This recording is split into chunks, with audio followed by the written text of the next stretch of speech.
Have you ever felt, deep down, that a promise was left aside just when you needed it most? Imagine the scene. The house shakes outside bad news, uncertainty, fears spreading like smoke, and in the silence of your home, an ancient voice offers a flame of hope. What you're about to discover may surprise you. There are messages that, according to testimonies from Medjugorje, were not spoken to alarm, but to protect, guide, and rekindle faith in times of trial. Stay with me until the end, because these are the 7 unrevealed messages that many have ignored, and within them may lie the promises of Mary, capable of transforming fear into courage.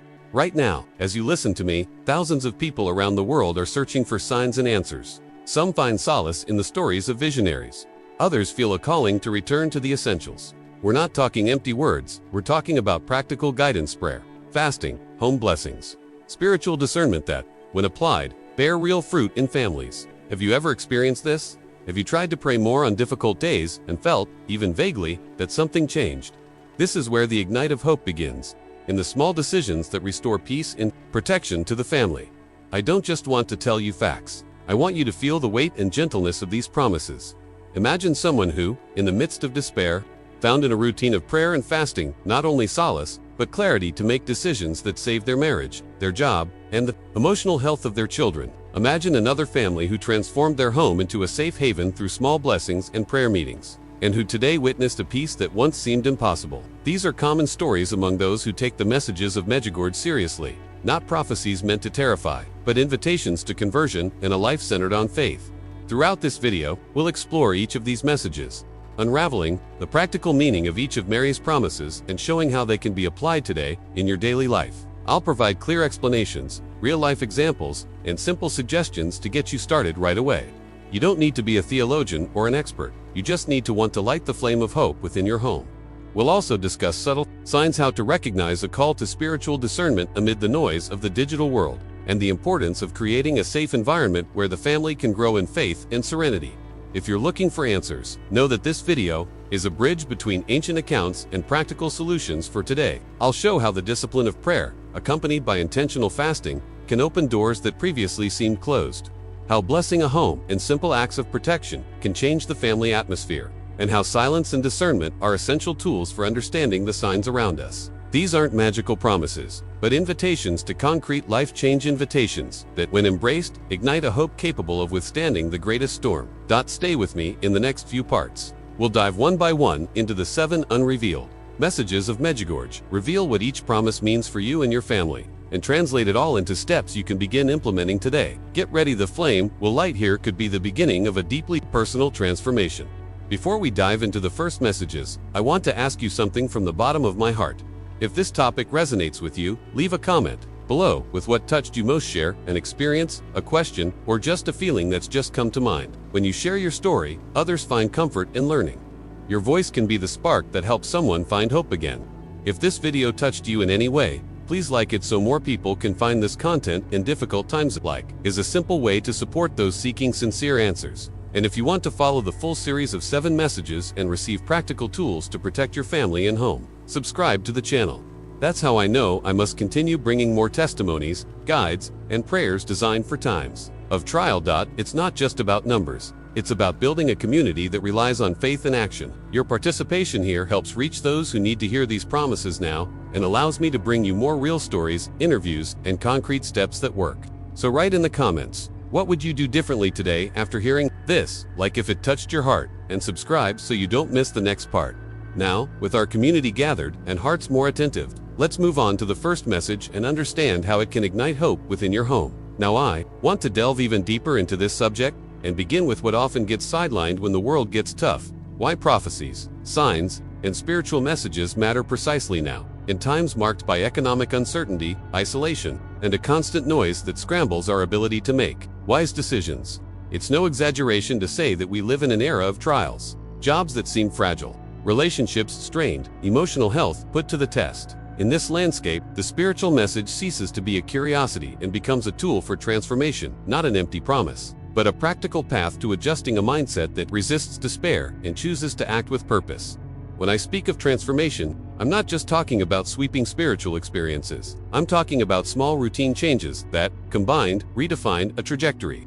Imagine a family that, faced with a loss of income, chooses to return to the essentials: Group prayer, a more united table, financial decisions made calmly and this is transformation. The mindset changes, priorities align, and the consequence is a real impact on daily life. And this is precisely where the messages attributed to Medjugorje are relevant. They don't propose a magical escape, but guidance. For adjusting the heart and mind in the face of trials, I understand those who view the topic with skepticism. There are hidden truths and divergent interpretations. And it's healthy to question, but there are also consistent reports, fruits, and testimonies that reveal concrete changes in the lives of people who decided to incorporate simple practices: daily prayer, purposeful fasting, home blessings, intentional silence to listen. These practices don't deny the reality of difficulties. On the contrary, they shape a posture that allows us to face the crisis with greater clarity. It's a journey that blends spirituality and practical decisions. Faith guides the step, and discipline transforms it into a habit. Now, consider the issue of discernment. In digital times, we are bombarded with opinions, alarming news, and truths that often only confuse. Therefore, developing a sense of discernment is an almost strategic skill, knowing how to silence the excess, seek reliable advice, and separate what is useful from what is anxious. When I speak of discernment, I also speak of a shift in mindset that prioritizes the essential, that which truly strengthens the family and the soul. This is where the promise of protection takes on practical meaning, not as a magical shield, but as an invitation to create an environment where wise decisions have room to flourish. Many viewers look for immediate results, and this is natural. Transformation, however, often reveals itself behind the scenes, in small, repeated choices, in discreet gestures that foster hope. A common example is the practice of blessing a home, something that seems simple, almost symbolic, and yet alters the emotional dynamics of that space. It's not superstition, it's intentional care. A blessed home tends to prioritize more genuine conversations, unhurried, shared meals, and prayers that connect family members. These habits act as an invisible architecture that supports better decisions in times of crisis. We also need to talk about the weight of trials as purification. This idea may be frightening, but when understood in light of the messages, trials are seen as opportunities for growth, not just punishment. It's a shift in mindset that refracts pain into learning, a journey where each failure teaches us something about resilience, priorities, and what's worth preserving. Transformation and trials go hand in hand. Trials reveal what's fragile and what's resilient. Promises show ways to strengthen what matters, and there is, of course, a community dimension that cannot be underestimated. In contexts of isolation, the feeling of loneliness increases the risk of rash decisions. When people come together to pray, share testimonies, or simply listen, something profound happens. A fabric of support is created that improves emotional health, offers perspective, and reduces collective panic. This is the power of community. Impact. Small communities that practice their faith in concrete ways become beacons of light in dark times. Another important issue is the language of the messages, often symbolic, requiring interpretation and discernment. They don't come as detailed manuals for immediate action. They come as invitations to change one's stance. Therefore, when addressing these messages, it's essential to translate the symbolic into the practical. When I speak of fasting, I propose a fast that provokes presence and clarity, not an austere demonstration. When I speak of prayer, I propose a sincere dialogue that reorganizes priorities. When I speak in silence, I propose a space where clear decisions emerge, away from noise and fear. For those who feel a calling, the journey begins with a small, concrete step, creating a moment of silence in the morning, establishing a short family prayer time, or preparing a simple blessing for the home. These actions generate cadence of small victories that changes mindsets and, consequently, daily decisions. It's not a magic formula. It's repeated practice that builds a new pattern of living, capable of withstanding greater crises. The truth is that when promises are understood as invitations to action rather than escapism, they gain credibility in daily practices. Revelations don't mean passivity in the face of the world. They mean responsibility for what's under our care. And this change in attitude directly reflects the impact. Closer families, less impulsive decisions, a spiritual journey that reflects concrete choices. Now I want to go even deeper into this subject. Comment, I'm on this journey, to now I want to delve even deeper into this subject. And before we move on, I need to clearly define the voices behind these messages and why so many hearts heed the accounts of the Medjugorje visionaries. It's not about adhering to a label or accepting something without question. It's about understanding the journey, the behind the scenes, and the fruits that have led, over the decades, thousands of people to seek that ground as a spiritual reference point. The visionaries are not fabricated characters to arouse curiosity. They are simple people, with life stories, doubts, and challenges. who claim to have received a series of apparitions and guidance that, for many, were seeds of transformation. When we look at these accounts with a balanced eye, we see a repetition of elements, invitations to conversion, an emphasis on prayer and fasting, care for family, and an insistent call for silence and discernment, which together form a common thread that several communities have found useful in practice. There's something powerful in the fact that these stories weren't limited to words spoken in public. They bore concrete fruit, prayer movements that restructured family routines, internal healings that brought reconciliation, life decisions that resulted in profound changes in mindset. People who have experienced economic crises, health problems, or marital conflicts report that by adopting practices suggested in the messages and adapted to their local reality, they felt a real impact on their daily lives. This impact isn't always spectacular. It's often subtle, felt behind the scenes, in relearned patience, in the decision to prioritize the essential, and these fruits are part of what gives these stories credibility for those who seek more than theories. Results. When I speak of authority, I'm referring to credibility built through continuous testimonies and a thematic consistency that spans decades. It's not about asserting absolute truths, but about recognizing that there is a story of people who, driven by the same calling, changed habits and saw transformation. For many, this consistency is proof that there is something to be heard, a hidden truth that isn't exposed as sensational news, but rather revealed in small practices that have become routine. It's important to maintain humility here. Not every experience is the same. Not every testimony is indisputable, and there are debates and critical analyses. Still, when we evaluate the whole stories, community changes, pilgrimages, fruits of conversion, we perceive a dynamic that deserves attention and serious investigation, rather than immediate dismissal. Part of what makes these stories meaningful is the way they speak to human decision-making. In times of crisis, quick and impulsive decisions often exacerbate the problem. By insisting on silence, prayer, and discernment, these messages offer a practical lens for adjusting our mindset. By slowing down and cultivating moments of presence, we can make more solid, less reactive decisions. This connection between spirituality and decision-making is a point that rarely makes the headlines. But it does emerge in people's lives, in reorganized finances, in restored conversations, in jobs viewed with a new perspective. Spirituality, when translated into practice, becomes a strategic tool for those who need to weather a storm without losing the use of reason and affection. It's also worth remembering the community element. The messages aren't circulated simply as individual doctrine, but as an invitation to a collective journey. This creates support networks that act as emotional buffers against the shock of uncertainty. Those who participate in prayer circles, study groups, or sharing gatherings feel less isolated and find practical references for difficult decisions. This community structure is one of the behind-the-scenes elements that amplifies the impact of the messages. It's not just the inspiring phrase, but the daily practice together that transforms the surrounding family and social environment. The result is a kind of culture of resilience, which helps us navigate crises with dignity and hope. At the same time, we must consider the complexity of the symbolic language that permeates messages. Symbols, metaphors, and poetic images require interpretation, and this is where the communicator's responsibility comes in, to translate the symbolic into the practical, without reducing the depth of what was said. When we speak of fire of purification, for example, it can be understood both as an internal process of transformation and as an invitation to review external priorities. This plurality of meaning is precisely what makes the message applicable in different contexts, from employment decisions to choices about child rearing or mental health care practices. The ability to interpret without overly liturgizing is an exercise in discernment that every family can and should cultivate. Another important aspect is the relationship between revelation and personal responsibility. Messages are often seen as revelations that point the way, but it's crucial to understand that they don't replace individual responsibility for concrete choices.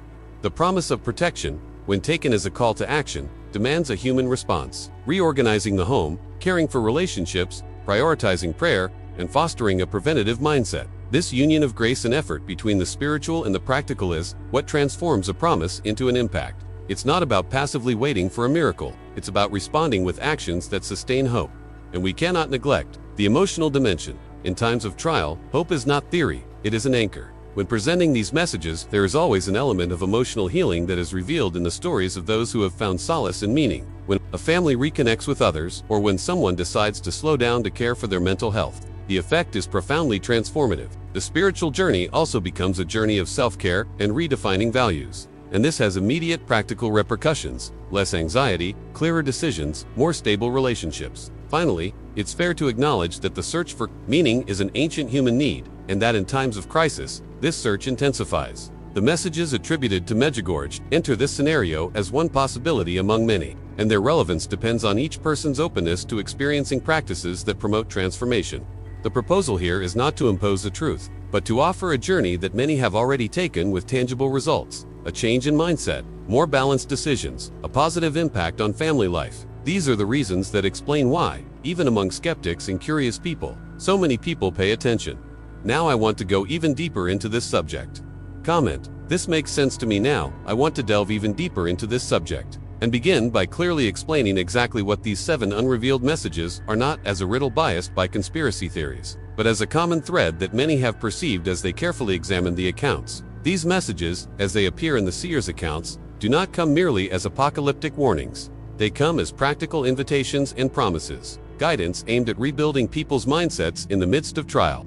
What few have understood is that each of these 7 messages has a practical purpose. They are not isolated phrases, but rather stages in a journey that proposes personal and communal transformation. They function as an intimate map revelations that, when translated from the symbolic to the everyday, impact concrete decisions, the way we organize our homes, the discipline of prayer, and the way we prioritize what matters. Imagine these messages as chapters in a guide. The first chapter might point to the need for conversion, not in the rhetorical sense, but as a shift in mindset that reshapes priorities. Another might indicate concrete practices to protect the family. Yet another might emphasize the value of silence and discernment in times of digital noise.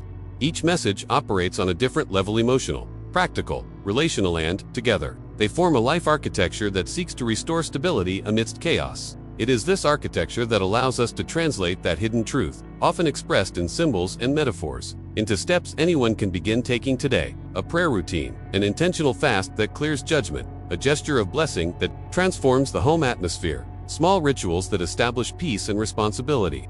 When we understand the messages this way, their interpretation changes. They cease to be mere prophecies and become manuals for spiritual and emotional survival. When discussing this, it's important to recognize the weight of the revelations and the behind-the-scenes stories that accompany each account. This isn't about irrational faith. It's about observing patterns. Over the decades, many testimonies converge on similar themes: conversion, prayer, fasting, family protection, silence, purification, and hope, and this repetition creates a kind of coherence that deserves analysis. Behind these words are stories of people who changed course, families who reorganized their financial decisions guided by new priorities, individuals who adopted self-care practices and saw the impact on their mental health, communities that united in prayer circles and reduced isolation. These fruits, though often discreet, are revealing. They are signs that the message, when applied, produces results. The transformation isn't instantaneous and isn't always obvious, but it is palpable in everyday life, in relearned patience, in restored dialogue, in the small victories that indicate a profound shift in mindset. There's also a dimension of intellectual and spiritual responsibility in how we communicate these messages. Translating metaphors like purifying fire or broken rose requires care. We must avoid confusing literalisms while also maintaining the symbolic depth that gives these images healing power. The task is to bridge the gap between revelation and action to show how a metaphor can inspire a practical decision, reducing consumption of alarmist news to protect mental serenity, establishing moments of frank family conversation to strengthen bonds, practicing a digital fast to regain clarity. These are simple actions that emerge from the responsible interpretation of messages and, together, comprise a journey of transformation with real impact. When we think about decisions, it's essential to understand that messages also serve as a call to personal authorship. They don't promise a magic solution. They promise directions that require a human response. Protecting the family, for example, involves everyday decisions, regulating schedules, prioritizing presence in important moments, creating welcoming rituals that provide security for children. These seemingly small gestures resonate powerfully in times of crisis. The mindset shaped by these practices allows us to face problems with greater resilience and less panic. In other words, the promise is fulfilled to the extent that there is a proactive attitude. Revelation points the way, but it's up to each person to follow through. Another point worth highlighting is the community impact. Messages don't arrive in isolation. They circulate in communities that, by adopting joint practices, create a kind of emotional safety net. This network operates behind the scenes of individual choices, sharing resources, providing emotional support to those at risk, organizing prayers and concrete actions of assistance.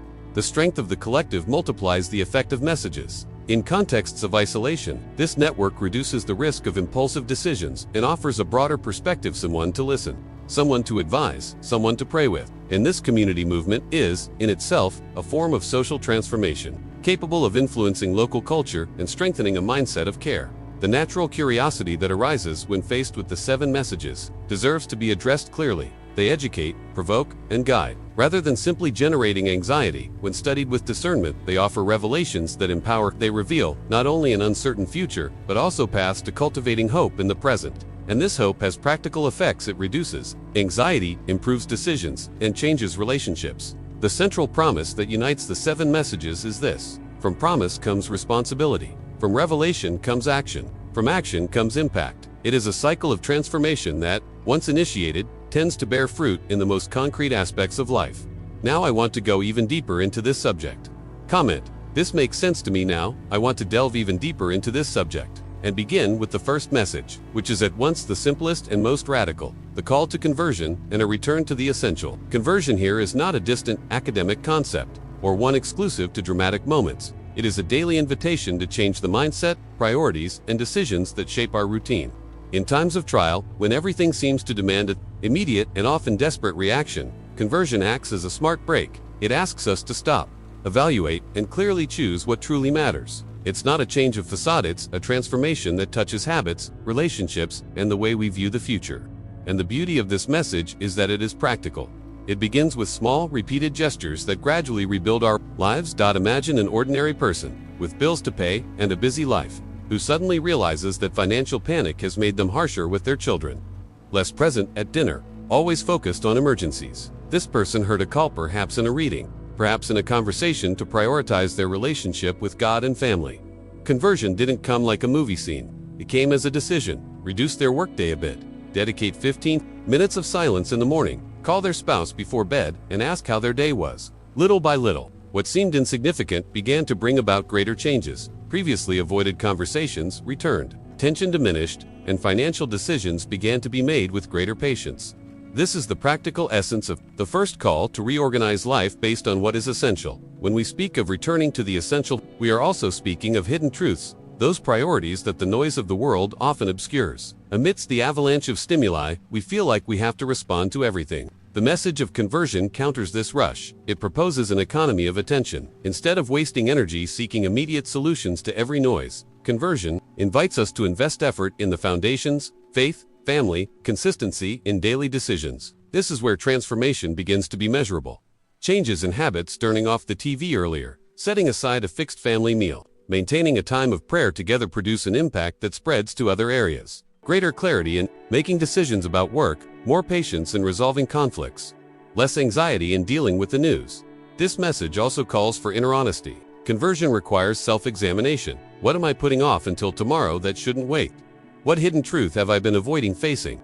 For many, this process is painful because it requires admitting mistakes, asking for forgiveness, and sometimes moving from comfort zones. But it is precisely in this movement that a new kind of strength is born: the moral strength that sustains difficult decisions with calm. In the example of those who reorganized their routine to be more present at home, there was no accidental loss of productivity. There was a gain in purpose. Decisions became aligned with what truly gives meaning to life, and not simply with the urgency of the moment. Conversion also has a communal dimension. When one person changes their priorities, it often inspires others around them. In families, the practice of praying together or the simple act of sitting at the table without cell phones can create a positive domino effect. This silent influence is one way small changes turn into a movement. In neighborhoods and communities, when groups decide to recover, supportive rituals, visits, prayers, exchanges of help, collective resilience grows. The impact is subtle but cumulative. Individual decisions create a stronger social fabric, and this fabric is critical in times of trial. It's also important to emphasize that conversion isn't a race toward extreme asceticism or worldliness. On the contrary, it's an intelligent reordering of life so that action in the world is more effective. By prioritizing the essential, decisions become less impulsive and more strategic. In economic crises, for example, a mindset aligned with core values tends to seek sustainable solutions, cutting unnecessary expenses, discussing priorities with family, seeking community support, rather than succumbing to the panic that leads to hasty decisions and, often worse, long-term results. There's a practical dimension worth mentioning here. Conversion demands rituals that form habits. It doesn't need to start with something monumental. The power lies in repetition. A brief moment of silence upon awakening, a purposeful meal without distractions, A habit of nightly retreat to give thanks and review the day. All of this works as training for attention and the heart. Gradually, this routine makes room for clearer, less reactive decisions. Discipline here isn't punishment, it's structure. The structure that protects the mind and the heart when the storm arrives. I also want to emphasize that conversion does not deny pain. On the contrary, it faces it with a different attitude. The transformation born of this calling does not promise the absence of problems, but it does promise a better way to navigate them. It's the difference between navigating by instinct and navigating by compass. And this compass, in this context, is the shift in priorities that places the relationship with God and family at the center of decisions. This centrality produces tangible effects, fewer regrets about impulsive choices, more time to care for what truly sustains us, less emotional exhaustion. At the heart of this call is an invitation to humility, recognizing that we don't know everything, that we need help, and that the best decisions often arise when there is a space of silence and prayer. It is in this space that clarity emerges, that options align, and that the courage to make difficult choices is summoned. Conversion, then, is also an act of courage, the courage to set aside immediacy and embrace a journey of transformation that, though slow, has a lasting impact. Finally, it's essential to understand that this return to basics is an active response. It's not about waiting for the storm to pass by itself, but about adjusting the rudder to navigate with purpose. By choosing conversion, you're choosing an attitude that transforms your life and the lives of those around you. This message, when embraced in practice, reverberates in decisions, relationships, and the concrete fruits that emerge in everyday life. Now I want to delve even deeper into this subject. Comment, I'm on this journey too. Now I want to delve even deeper into this topic and talk about a dual practice that appears repeatedly in the messages and accounts. The power of prayer. Combined with fasting, it's not an abstract theory. It's a discipline that works on the mind, heart, and daily decisions, offering protection and clarity amidst chaos. When combined, prayer and fasting act as a fine-tuning of our spiritual sensitivity. Prayer directs the heart, while fasting clears the noise that prevents us from hearing. Together, these practices retrain the mindset to face trials. They don't eliminate difficulties, but they change the way you experience them and decide on them. Think of prayer as an antenna. Without it, emotions drift. With it, priorities realign. And fasting acts as a defogger. It removes distractions, reduces impulsivity, and improves discernment. Some people think that fasting is just physical deprivation. In practice, it's a strategic choice of simplicity that generates psychological and spiritual impact. In times of crucial decisions, this sparing of stimuli facilitates a more centered stance, less reaction, more response. And when I say response, I mean wiser decisions about work, relationships, and finances, made from a place of inner calm rather than panic. I want to share a short story that illustrates this simply. I knew someone who, amid a job crisis and tension at home, adopted a minimal routine: 5 minutes of silence upon waking, a short prayer with clear intention, and, twice a week, a conscious reduction in meals and news consumption. Within a few weeks, this person reported more serene decisions. Difficult conversations were initiated calmly. Financial priorities were reorganized without haste, and family relationships rediscovered spaces for dialogue. It wasn't an instant miracle, it was a transformation that came from behind the scenes. From small repetitions, this is practical evidence. Small disciplines bear fruit. Now, speaking of routine, here's a simple and actionable suggestion to start today. When you wake up, set aside 5 minutes for yourself. Sit down, breathe deeply for 4 counts, hold 4 counts, release 4 counts, release 4 counts. To slow down. In silence, say a short prayer. It could be a phrase of surrender, a request for clarity for the day, or a gratitude. Announce a practical intention. Today, I ask for discernment to make decisions about X. Throughout the day, allow yourself a brief 2-minute retreat before important decisions. Breathe, repeat the intention, and act. For fasting, choose an initial approach that won't put your health at risk. Choose 1 fewer meal or a digital fast, no social media for X hours once a week. If you want to take it a step further, a partial fast for 1 day a week, guided and without excess, is often a practice that clears the mind and reduces emotional reactivity. These routines are protective tools because they create inner discipline, creates healthy boundaries against panic and impulses. In the heat of a crisis, decisions made without this filter tend to lead to regret. Decisions supported by silence and prayer tend to produce more sustainable solutions. The analogy is simple. You don't decide to drive in fog without headlights. Prayer and fasting are the beacons that allow you to better see the way. Furthermore, there is an element of communion. When families undertake brief moments of prayer and fasting together, the relational dynamic changes. There is less arguing, more coordination, and a concrete sense of mutual protection. Don't ignore the mental and emotional dimensions of this process either. Fasting reduces the anxiety that comes from excessive consumption of news and stimuli. Prayer provides grounding, meaning, and calm. Together, they alter emotional chemistry, less adrenaline, more serenity, which directly impacts the quality of decisions. People who resort to these practices report greater clarity when making difficult choices, accepting a job change, seeking therapeutic help, forgiving a relative, or reorganizing a budget.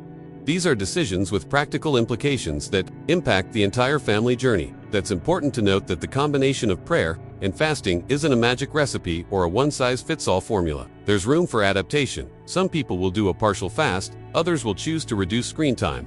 Some will pray the same text every day, others will prefer spontaneous prayer. The key is intention and repetition, discipline and consistency. Make an impact. The practice needs to be sustainable to become a habit, and habit is what builds the new mindset that resists fear.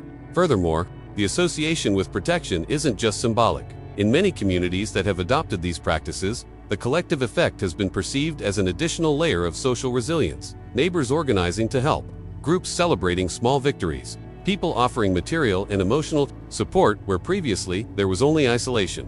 This is the power of community impact. Individual spiritual practices amplified through networks produce practical results in quality of life. Protection thus transforms into concrete action-sharing advice, help that ease the burden of trials. There is also a dimension of personal revelation. Frequent fasting and prayer bring to the surface hidden truth, desires, fears, misplaced priorities which, once named, can be transformed. It is common that, during a period of silence, one realizes what truly matters, what decision needs to be made, or what step must be taken. These revelations do not fall from the sky like decrees, but arise from an honest encounter with oneself, guided by a simple rhythm of prayer and abstinence. It is the practical translation of the messages, a symbol converted into a choice. Whatever your reality, the invitation is to start small and build on it. Transformation doesn't have to be dramatic from day one. It's built in layers. A simple 5-minute routine, a controlled fast, and a moment of reflection before strategic decisions can already alter the quality of your choices. These are tools of discernment that can become a compass on your journey of faith, impact, and responsibility. Now I want to go even deeper into this subject. Comment: this makes sense to me. Now I want to delve even deeper into this subject and talk about what perhaps touches most people's hearts: the protection of family and the blessing of the home. A theme that resonates strongly in messages and that, when translated from symbol to practice, directly addresses the most primal fear. We carry the fear of losing what we love. Imagine for a moment your home, not just as an address, but as a harbor. Walls that hold memories, furniture that bears witness to laughter and arguments, the smell of food that reminds you of childhood, a room where silence sometimes weighs heavily and sometimes heals. Thinking of the home as a harbor isn't romanticizing. It's recognizing that physical space influences mindset, decisions, and the emotional impact of each day. The blessing of the home, then, functions as a symbolic architecture that guides practical life. It doesn't promise an absence of problems, but creates conditions for the family to face trials with greater serenity and wisdom. When I say blessing, I don't just mean a distant, formal ritual. I'm referring to intentional gestures that convey care and protection. A prayer said together before bed, an object placed purposefully across, a picture, a candle lit as a sign of presence, or even words spoken around the table that recall the family covenant. These gestures have a psychological and spiritual effect that permeates everyday life. They change the home's vibration, refocus attention on what's essential, and create a space where important decisions can be discussed calmly. Some families have told me that, simply by blessing their home before bed, arguments have been resolved more quickly, and financial priorities have shifted because dialogue has become more present. It's transformation happening in the details, something that directly impacts choices and the way members relate to one another. Family protection also involves spiritual vigilance, a concept that may sound strange, but when translated into practice, it becomes daily care.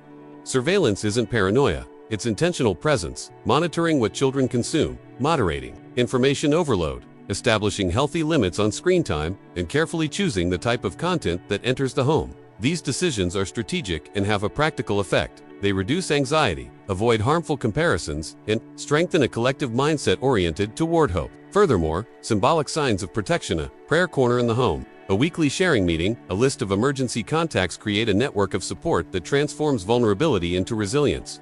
It's the difference between being isolated and being supported by a network that responds when needed. There's also an emotional dimension that we can't underestimate. Blessing the home nurtures bonds by placing small rituals at the center of routine, reading a word of faith before a meal, an intentional hug when leaving for work, a genuine question about how the day went. These simple, repeated acts build a fabric of trust that proves decisive when storms arrive. People who cultivate these habits report practical impacts: more secure children, adults with less emotional distress, and a level of dialogue that facilitates joint decisions about finances, health, or housing. The promise here isn't magic. It's intentional action that bears real fruit in coexistence and decision-making. I also want to emphasize the symbolism of the blessed home as a place for mentality formation. When a home embraces practices of prayer and vigilance, it fosters an internal culture that prioritizes the lasting over the ephemeral. This has a direct impact on economic and emotional decisions. Families that adopt this approach tend to plan more responsibly, discuss priorities, and choose investments, whether material, of time, or of affection, that foster long-term stability. A change in mentality doesn't happen instantly. It happens through repetition, through rituals that alter the perception of what is truly valuable. It is in this sense that messages, translated into concrete practices, have a transformative effect. They influence the value system that guides decisions and behaviors. There are concrete examples that illustrate this dynamic. I remember a family going through an intense financial and emotional crisis, nights of arguments, bills to pay, an atmosphere of fear that pervaded the house. They decided, somewhat tentatively, to establish a small ritual. Every night, before separating for chores, they gathered for 5 minutes for a simple prayer and a word of gratitude. It wasn't something esoteric. It was a practical commitment. Within a few months, the tension eased. Productive conversations about budget and priorities emerged, and they made decisions more aligned with what they considered essential. The home blessing, in this case, served as an instrument of coherence, a constant reminder that they were united by a purpose greater than their immediate fear. Another point to consider is the community dimension of protection. Home doesn't exist in isolation. It's part of a network of neighbors, friends, and members of faith who can be called upon in times of need. Establishing routines of mutual supports, small prayer groups, exchanges of help, prayer lists extend safety beyond physical walls. This collective impact is one of the practical insights of the messages. Personal and family protection multiplies when there's a community that practices active care. The result is a shared resilience that changes the trajectory of those in crisis, because it's not just about individual strength, but a sum of coordinated efforts. It's also important to discuss symbolism as a technique for mental transformation. Symbolic gestures, such as blessing doors, lighting a candle at moments of decision, or dedicating a corner of the house to prayer, act as psychological anchors. They remind people, in their daily lives, of the choices they've made and the intention to live according to different priorities. This constant reminder alters behavior. Decisions become less impulsive and more aligned with deep values. In other words, the symbol operates behind the scenes of the mind and impacts concrete actions. At the end of this excerpt, the idea I want to leave behind is simple. Protecting your family begins with small, deliberate, and repeated actions. Blessing your home isn't a distant ritual, but a life strategy that changes mindsets, organizes decisions, and creates a lasting impact. When your home becomes a harbor, storms still exist, but the journey gains direction, purpose, and companionship. Now I want to delve even deeper into this topic. Comment: I'm on this journey too. Now I want to delve even deeper into this subject and talk about a point that is often decisive, but also the most neglected when life gets tough: silence, discernment, and reading the signs. It's in silence that the message becomes clear, and this isn't a cheap cliche. It's a practice with real consequences for how we make decisions, manage anxiety, and care for our families. The modern world confuses speed with response. We receive an uninterrupted stream of information that demands immediate reaction. Discernment, by contrast, is the exercise of pausing, listening, and choosing calmly. It's a muscle that strengthens when we nourish it with conscious habits. Therefore, if you want to transform the way you respond to tests, you need to learn to reduce the noise and listen to what's beating inside. Reducing digital noise is perhaps the first practical step. It's not a dramatic or symbolic gesture. It's a mental survival strategy. Turning off notifications, limiting social media time, establishing windows without intense news. Try this for a week and observe the impact. Your mind tends to return to a more serene pattern. Decisions are no longer impulsive, and you begin to perceive signals that were previously masked by noise. There's a hidden truth in this. The more saturated our attention, the less room there is for wise intuitions. Silence opens this space, and silence doesn't need to be long. 5 or 10 minutes of daily reflection already makes a difference. The important thing is regularity, because it's repetition that changes the mindset. Discernment also requires clear criteria. Not every intense feeling is a spiritual sign. Not every seemingly inspired idea is prudent. A practical way to evaluate is to test the fruit. How does this guidance affect my decisions? Does it generate peace, coherence, and charity, or does it stir fear and impulsiveness? Another useful technique is to seek wise counsels People, spiritual leaders, experienced counselors. This isn't about outsourcing your responsibility, but about combining perspectives. In most situations, a decision made from inner silence and confirmed by a mature community tends to be more stable and effective. There are signs that recur and deserve attention, dreams that convey the same theme, coincidences that point in the same direction, obstacles that recur until something changes. But interpretation requires caution. Signs never replace rational responsibility. A sign can be the lure that attracts attention, but decision-making requires practical clarity. A recommended approach is to create a short personal protocol, a pause for silence, a brief prayer asking for clarity, consultation with a trusted person, and then a small testable action. If the action produces peace and good fruit, it is continued. If it generates confusion, it is revised. This is a logic of responsible experimentation, which combines revelation and action. Another discernment tool is journaling. Writing down your feelings, the circumstances, and possible interpretations helps objectify the process. When you put them on paper, emotions lose some of their heat, and the decision takes on clearer contours. Furthermore, reviewing old records allows you to identify patterns, hidden truths that reveal themselves behind the scenes in life.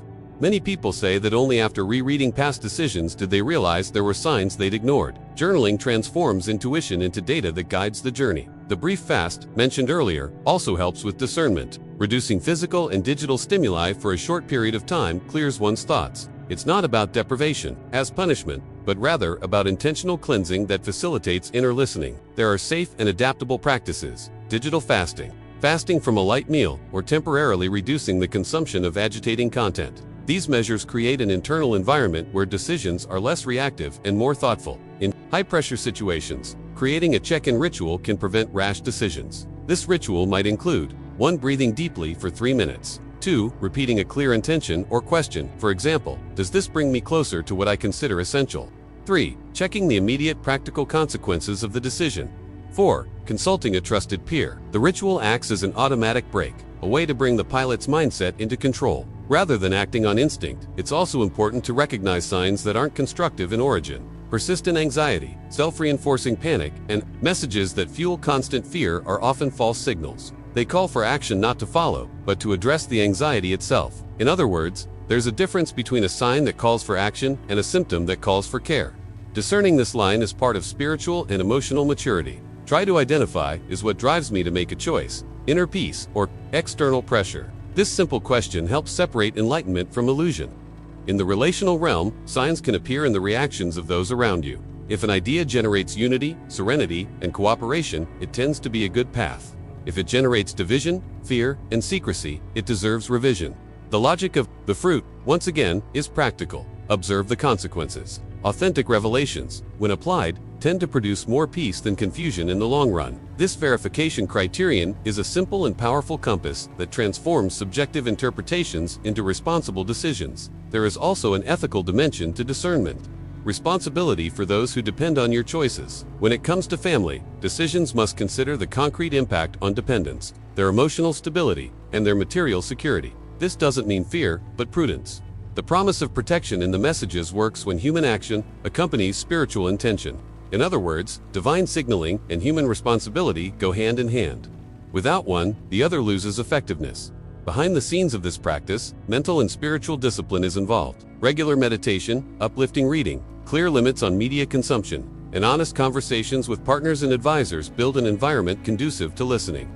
It's a slow, sewing process, one stitch at a time, until the canvas of life begins to show a more cohesive picture, and this work has a direct impact on decisions. Less hastiness, more alignment with values, and greater coherence between intention and action. Finally, it's important to recognize that discernment is a skill that hones over time. No one is born with an impeccable compass. It is honed through practice, error, and correction. Accept that there will be failures, but maintain the discipline of review and adjustment. Every mistake contains a revelation, and every revelation is an opportunity for transformation. The journey of discernment, therefore, is also a journey of humility and learning. Now I want to go even deeper into this subject. Comment: this makes sense to me now. I want to delve even deeper into this subject and unite two messages that go hand in hand when life tests us: the purification that comes through trials, that metaphor of fire burning away what is useless and revealing what remains, and the call to spiritual armor, which is not theatricality, but concrete preparation to endure with dignity. Understanding this dual dynamic is realizing that the proposed transformation is not passive. It is an active journey where the soul is refined and the human will is armed with habits that support solid decisions. The hidden truth here is that crises not only expose weaknesses, they also offer opportunities for revelations that, if well interpreted, lead to a lasting positive impact on personal and family life. When I speak of purification through trials, I use the symbol of fire carefully. It's not a spectacle, it's a process. The metaphorical fire exposes priorities, accelerates choices, and lays bare the mindset. What you consider essential becomes more evident when the rest is threatened. For many, this process causes pain. For others, clarity. In both cases, there is a transformative possibility. By recognizing what is fragile, it is possible to strengthen what matters. And here comes the call to spiritual armor, a practical summons to don habits that protect the heart and reason, that make human action more aligned with deep values. This armor is not just formal prayer. It is discipline, community, humility, and daily work. In practice, there are concrete steps that translate this idea into possible choices right now. For example, a small daily discipline you can begin today: minutes of morning silence, a concrete written intention, a short piece of uplifting reading works as mental training. This discipline, repeated, builds resilience. It's the foundation of our armor. When the test comes, decisions that previously provoked panic begin to be made more calmly because a muscle has already been formed through repetition. Transformation doesn't come from luminous impulses alone. It arises from the daily interweaving of small acts that, together, alter our mindset. Another practical step is to form a prayer or sharing circle with trusted people. I'm not talking about large public gatherings, but rather a small group of 3 to 6 people who commit to praying, sharing their needs, and offering mature advice. This circle acts as a support system when a decision needs to be made. One is not alone. There is a network to help discern, to support emotions, and to suggest more prudent paths. The community acts as a multiplier of wisdom. It brings perspectives you might not see in the heat of the moment and, at the same time, offers emotional accountability, an essential element for practical responsibility. Protecting the home. The third step is translating symbolism into concrete actions. Simple blessings, family rituals, and digital boundaries are practical examples. Protecting the home involves deciding what becomes part of the routine, what kind of news we watch before meals, what content we allow young people to watch, what language we use in important conversations. These details shape the atmosphere and, consequently, the decisions that emerge from it. A family that establishes nightly rituals of Thanksgiving or sets aside weekly time to plan finances and priorities is, in effect, arming itself against panic. Protecting the home is, therefore, both symbolic and pragmatic, an architecture of care that sustains emotional life and rational choices. Humility is the glue that keeps this armor effective. Accepting that we need help, that we make mistakes, and that some decisions require prudence is an exercise in great courage. Purification through trials often requires us to set aside pride and embrace correction. People who have gone through crises and emerged stronger say that, in many moments, what saved them was the ability to ask for advice, accept limits, and practice sincere repentance when necessary. This act of humility does not diminish the person. It expands their capacity to act with wisdom and compassion. There's also a practical and strategic aspect, preparing before the storm. This isn't living in fear, it's planning with serenity. Reviewing finances, updating support contacts, organizing medications and documents, establishing a family prayer plan, and coordinating caregiving among neighbors are actions that make a difference when pressure mounts. These gestures may seem administrative, but they have a profound emotional impact. They reduce the feeling of loss of control and free up energy for decisions that require creativity and readiness. Spiritual armor, then, has components we can measure and implement. Inner discipline, a support network, household practices, and practical planning. When I reflect on the impact of these practices, I see that the journey is not linear. Purification may hurt initially, but it leaves a legacy, greater clarity about priorities, less reactive decisions, recalibrated relationships. The foundation of this change is the daily work, the small disciplines, the prayer circles, and the protection of the home which, together, build a new mindset. And this mindset bears fruit. Emotional resilience, less vulnerability to momentary crises, and a sense of purpose that guides difficult choices. In other words, the promise implicit in the messages is not to escape trials, but to navigate them with greater truth, less regret, and greater positive impact. It's also worth remembering that spiritual preparation doesn't negate the need for professional help when needed. Seeking therapeutic support, financial counseling, or legal guidance are complementary decisions to a life of faith and discipline. Spiritual armor multiplies the effectiveness of these resources. because a calmer mind and a more united family tend to follow technical advice better and implement practical measures more coherently. Thus, faith and action go hand in hand. There's no contradiction between seeking spiritual protection and competently addressing concrete issues. In many testimonies, the convergence of these practices yielded surprising results. Families that reorganized priorities, businesses that reinvented themselves, relationships that were restored. These revelations are a sign that transformation isn't just symbolic, it infiltrates decisions and daily life.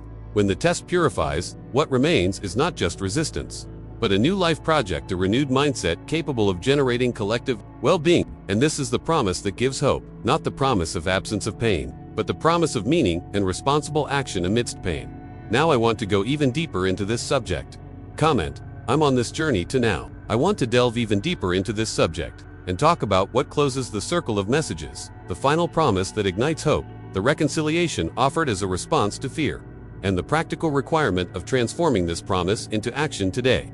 I'm not talking about vague hope, naive optimism. I'm talking about a promise that demands a human response, a kind of pact between the grace received and the responsibility assumed. This final promise has a face and consequences. It says that, even in trials, there is the possibility of reconciliation, of healing relationships, and of rebuilding life projects. But for this promise to have a real impact, it needs to be translated into concrete decisions, into routines that shape mindsets, and into actions that speak louder than fear.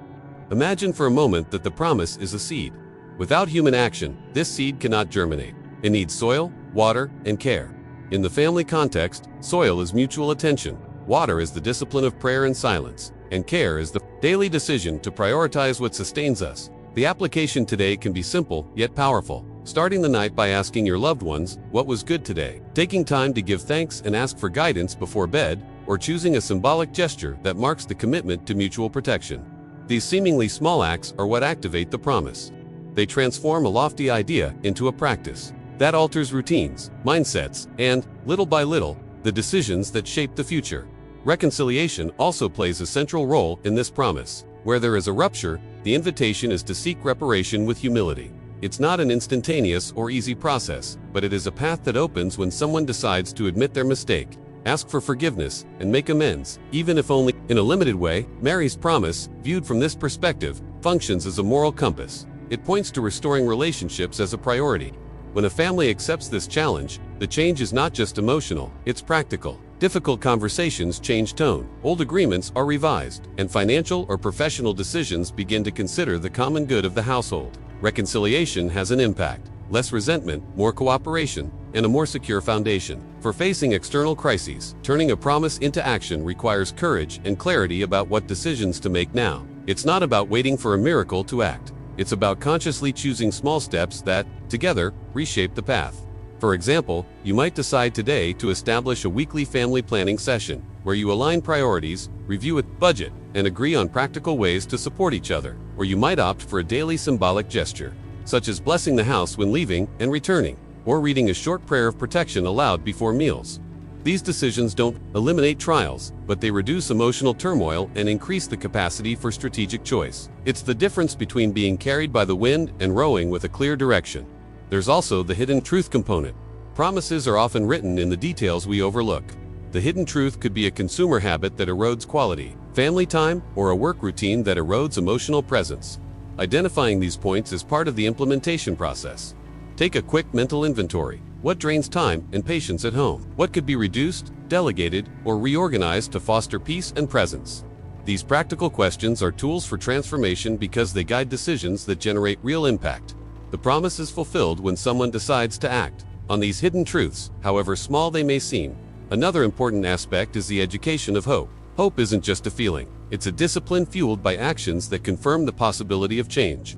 Teaching this to children, for example, means showing that even in the face of adversity, there are routines and decisions that build a better future. It means involving children in rituals of gratitude, in tasks that generate responsibility, and in conversations that explain, simply, that facing trials is part of the journey, but not the final destination. This type of education changes mindsets. It forms adults who, when faced with crises, seek paths instead of succumbing to despair. In practical terms, the promise also translates into priority choices. Deciding to protect family time, Prioritizing important conversations and limiting sources of anxiety are concrete ways to spark hope. It's also worth listing small commitments you can make today. One screen-free night a week, a shared meal without interruptions, a 5-minute morning quiet time for each member of the household.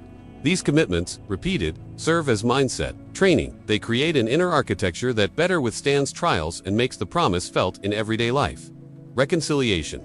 The humility to ask for help and the courage to change priorities make up a path of attitudes that sustain the final promise. And there's also the community dimension. Asking for help in the form of prayer groups, counseling, or practical support is a gesture of wisdom, not weakness. Bringing the community into the journey expands the possibilities for creative solutions and reduces the sense of isolation that often amplifies fear. The promise gains strength when it resonates throughout a network, when not just one household, but a neighborhood or community organizes to protect and support. Reaching this point also requires recognizing that the journey includes losses and gains. Purification means letting go of certain securities that no longer serve, and that hurts. But the promise isn't about immediate comfort, it's about restored meaning. The practical question that remains, and that calls for an answer today, is essential. What will you like today for your family? It could be a decision to be present. It could be a gesture of reconciliation. It could be a practical commitment to prayer and planning. The important thing is that the action is real, repeatable, and aligned with the new mindset we want to build.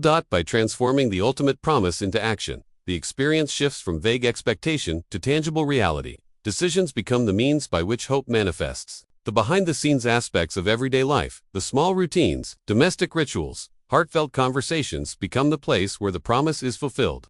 It is in this patient, daily work that the true impact is revealed.